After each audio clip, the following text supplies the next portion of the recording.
প্রিয় সাংবাদিক বন্ধুগণ, প্রিয় এলাকাবাসী, আমি এই কথাটা আপনাদেরকে অবগত করতে চাই। সেটা হচ্ছে, আজকে এখানে দেখছেন এই অঞ্চলের মানুষ একটা লোক বাড়ি করে নাই। তাদের উপলব্ধি হচ্ছে যে এখানে যে একটা বল্লি দিয়ে বেড়া দিয়ে একটা বাঁধ যদি নির্মাণ করা যায় তাহলে নদীটা অন্যদিকে ডাইভার্ট হবে।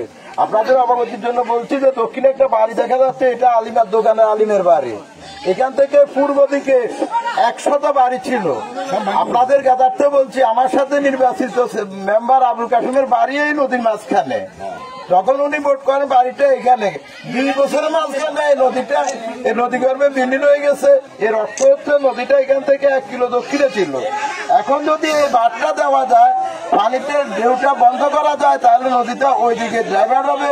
এই অঞ্চলের মানুষ প্রত্যেক মানুষ দেশ বিদেশ থেকে বোধহয় 8-10 লক্ষ টাকা অ্যারেঞ্জ করেছে নিজেরা, এবং সারা রাত্র সারা দিন এখানে থেকে তারা নিজেরা স্বেচ্ছাশ্রমের মাধ্যমে, এটা যদি সরকারি অর্থায়নে করা হইতো, সরকারি লেবার দিত, হয়তো এখানে 30 থেকে 40 লক্ষ টাকার কাজ তারা নিজেরা করতেছে। এবং দেশ বিদেশ থেকে অর্থায়ন আনি, আমি যতটুকু জানি যে চিটগাং থেকে তারা গাছ খরিদ করে বল্লি বানাইছে, বল্লি সৃষ্টি করছে এবং বেড়ার বায়না দিচ্ছে। এখানে আগামী পরশুদিন বস্তা দিবে, 2 সারিতে বস্তা দিবে। বস্তা দেওয়ার পরে পানি যখন ঢেউটা এখানে সীমিত হবে, অটোমেটিকলি নদীটা সাবেক জায়গাতে চলে যাবে। আমি প্রশাসনের দৃষ্টি আকর্ষণ করতেছি। আমি ইউনো মহোদয় স্যারকে টেলিফোনে পাইলাই, আগামী দিন যেহেতু অফিস খুললে ওনার সাথে সাক্ষাৎ করবো এবং যেদিন বস্তা স্থাপন করা হবে আমি ওনাকে দাওয়াত দিব যে এখানে এসে সরজমিন উনি দেখে যাওয়ার জন্য, এবং ওনার কোনো যদি পরিকল্পনা থাকে উনি এই জাতির উদ্দেশ্যে, এলাকার মানুষের উদ্দেশ্যে উনি সান্ত্বনামূলক কিছু বলার থাকলে উনি বলবেন। আপাতত এই সব অ্যারেঞ্জমেন্ট হচ্ছে এই এলাকার মানুষের, এই অঞ্চলের মানুষের। এই বার্তা যদি এখানে না দেয়, বোধহয় 1 সপ্তাহের মধ্যে ইটালি মার্কেট আর থাকবে না, থাকার কোনো সম্ভাবনা নাই।